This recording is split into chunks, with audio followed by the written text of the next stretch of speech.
Reports suggesting that a certain Alexis Sanchez is Chelsea's #1 target this summer. What do you think? Well, this report actually originated in Italy, citing sources close to Antonio Conte. It's always interesting to see, I think, the genesis of how these things get put together.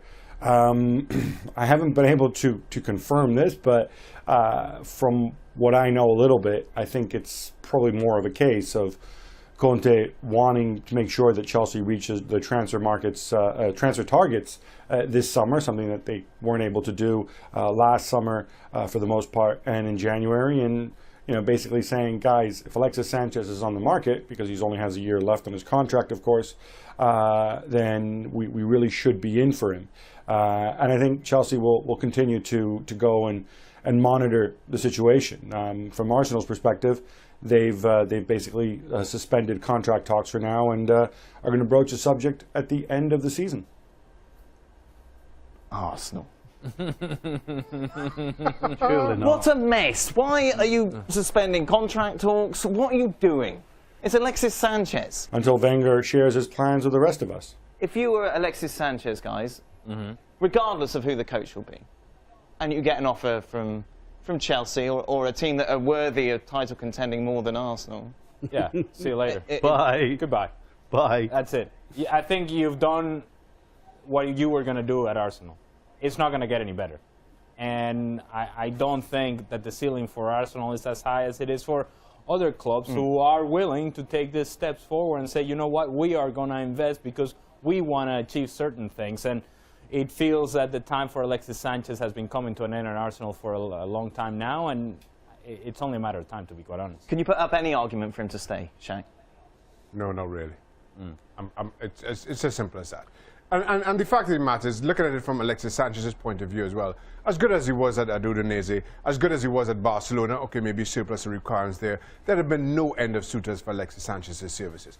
But you can't help but feel that Arsenal made certain promises about their direction to Alexis Sanchez to convince him to come there, to be a part of this project. And I don't think Arsenal have delivered on whatever that promise may be. So Alexis Sanchez has every right to be upset with the way things have gone over the last few seasons. This is not something that's new to him. This isn't some feeling that he just came upon over the last couple of weeks. This has been brewing for a while, and I don't see how it goes away. I don't see how he stays. I don't think it matters who the manager is, because Alexis Sanchez wants to win things. He certainly wants to win the Premier League. But in order for Arsenal to do that, this whole team needs overhauled. Yeah. That's going to take time. That's going to take at least 3 seasons to do, in my opinion. He doesn't have that time. He's in his prime. He's at his best. He wants it now. And that's why, regardless of who the manager is, he needs to go. Marcus Rashford, a name that everybody gets excited for when they see him on the pitch, but probably not as much for Jose Mourinho, because many believe he's being wasted away at Man United. Alejandro Moreno joining me for this one. Alejandro, I know I'm not benching Zlatan. Jose clearly isn't. But do you think that Rashford's talent is going to waste at United now? No, not just yet. However, what are you going to do? What are your options? One of the great things about having a player like Zlatan Ibrahimovic and in the season that he's having is that sometimes he can carry you. He can score the big goal. He can be the guy. He can be the personality on the field. The drawback to that is that you look to Marcus Rashford and say, uh-oh, what do we do with this guy? Because we're not taking that guy out. We're not taking Ibrahimovic out. We're going to ride him until he can no longer go. And then Rashford, maybe he's learning from Ibrahimovic. Maybe he's getting his work in training, but it's nothing quite like being out on the field. And when he comes on, he makes a difference. Now, in the near future, that's going to be his role. As he gets older, he's got to demand more things from himself, but certainly demand more things as well from Manchester United. Because if he doesn't get the opportunities to play, and if the long-term plan is not Marcus Rashford, he's got to look elsewhere. Well, there are a couple of youngsters here that I'm sure are dying for these opportunities that Zlatan is sort of hogging at the moment for with reason. We know Anthony Martial is still there, Jesse Lingard at only 24, Rashford even younger there. So there is still time for these youngsters to develop in their current role, right? Yeah, there is, and that's what I would say in the near future. You do what you're asked to do. But as you get older, and that development continues, then you say to yourself, wait a minute. How old is older? If I want to take a step, if I want to take a big jump, I got to be playing. I think Rashford is ahead of Anthony Martial, for example. I think his ceiling is higher. And so, and he seems to me that he impacts the game more than Martial does. So he would be ahead in the pecking order. I just don't know that he's ever going to get ahead of Ibrahimovic. Certainly not in the short future, and long distance future. It seems like Ibrahimovic is staying around. So Rashford's got to be very smart about this. I continue to do my job. I do what I'm asked to do, but at some point I have to look out for number one as well. Gotta put your hand up. Yes, you do. If not, you get run over, by the way. If not, you'll get run over indeed. Well, luckily, youth is on Rashford's side. Zlatan only there at least for one more year, but one never knows. We'll continue tracking this one. I'm 100% sure they're not good enough. 100. Not good enough to what? Win the World Cup? What we're basing it on? If we're talking about Germany, we're basing our discussion on them winning the next major championship. Same as Spain, same as France, possibly same as Italy. What we're basing England on? Hope. You know, I'm 100% sure as I sit here now that they will get to Russia, but they'll be nowhere near winning it. I'm 100% sure about that. So what are we basing the progress of England on? I don't quite get where they need to be before we say they're at the next level, because they finished bottom of the group in Brazil.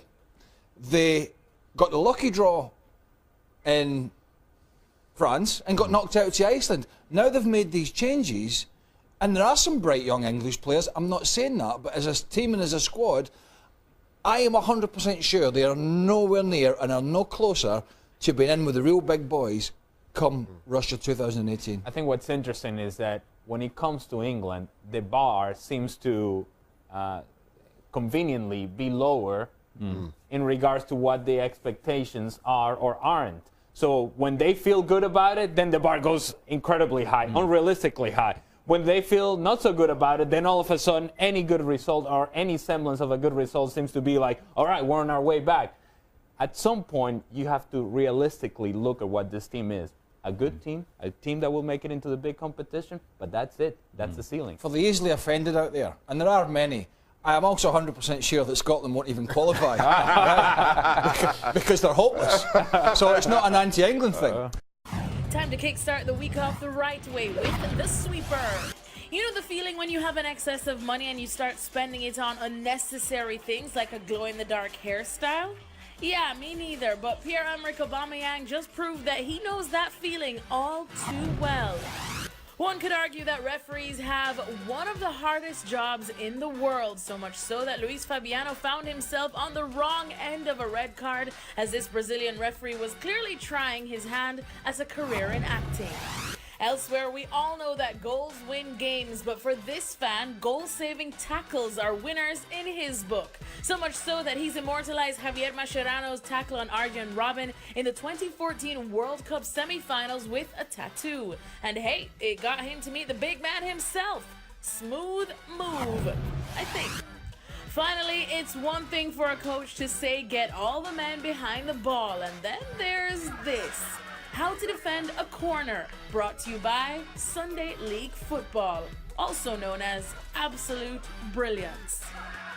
Time for Monday's Sweeper and a look at what was trending in the social media world of football at the weekend. We begin in Barcelona, where the club recently released a clip of one of their training drills, tic-tac-toe. The teams of three sprinted to a makeshift tic-tac-toe board, hoping to outsmart the opposition and line up three coloured markers in a row. Look, he may be a genius on the pitch, but Neymar, well, he cost Team Blue the victory this time after his miscalculation was quickly taken advantage of by Denis Suarez. Moving on to England, League One, Scunthorpe's Murray Wallace may have just pulled off the best game-saving block ever to deny Bradford's James Meredith. After finding himself on the ground in the 6-yard box with time running out, Wallace stuck out his left leg, somehow managed to get his foot on the ball and sent it over the bar. His 92nd minute heroics may prove pivotal as well, as Scunthorpe prevailed 3-2 over their promotion rivals. Finally, a story to warm your hearts. Terminally ill 5-year-old Bradley Lowry was accompanied by his best friend Jermaine Defoe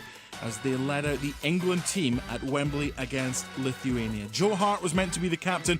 He was, but captains normally lead the team out. He let Jermaine Defoe and Bradley lead the England team out at Wembley. And Defoe, who's gone to visit Bradley in hospital, shared this great moment between the two.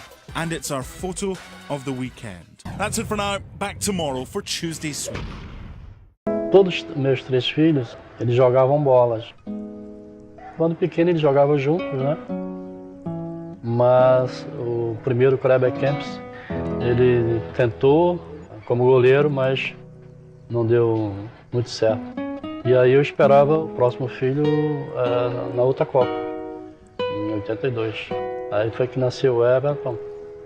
Aí eu digo, vou botar também, Kempis. Ironia do destino, um virou atacante. Amaro Gonçalves, pai de Kleber Kempis, Everton Kempis e Eric Kempis.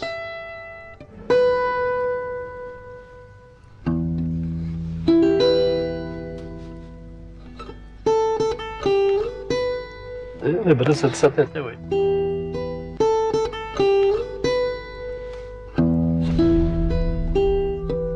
Yo he visto en mi vida 2 grandes selecciones de Brasil, la del 70 y la del 82. Sócrates, Zico. Por que Kempes? O jogador argentino é muito raçudo, né? Ele veio, o primeiro filho foi em 78, ele nasceu no dia 22 de junho de 1978.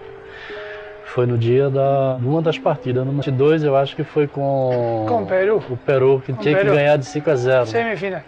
Eu falava para mim mesmo, um artilheiro que for da Copa do Mundo, eu colocaria, se não o nome completo, mas pelo menos o sobrenome.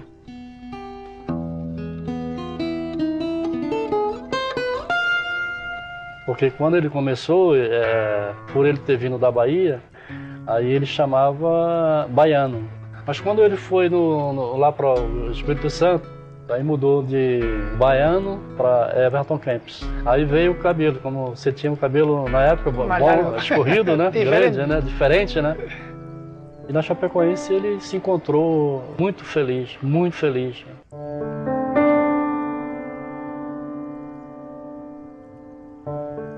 Nós estávamos para assistir o jogo quando no dia do acidente caiu o nosso pulo. Mas eu sei que ele está com Deus, sei que ele foi um bom pai, um bom marido, né? Naquele dia na Arena Condá, assisti o jogo.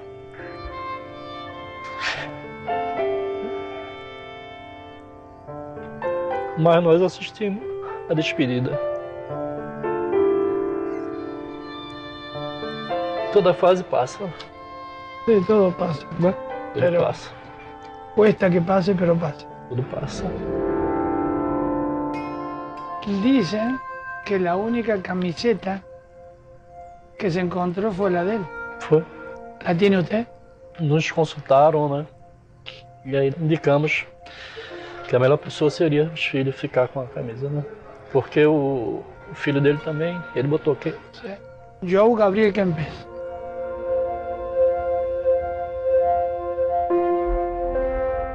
Yo le voy a entregar una camiseta con la que jugué en el 78 para que la tenga usted o se la dé su nieto. Obrigado, Kempis. ¿Y ahora? Olha para frente, que uma das coisas que ele fez recentemente, ele gravou um vídeo que a Chapecoense fez com todos os jogadores. E a frase dele é: não deixar o sonho morrer.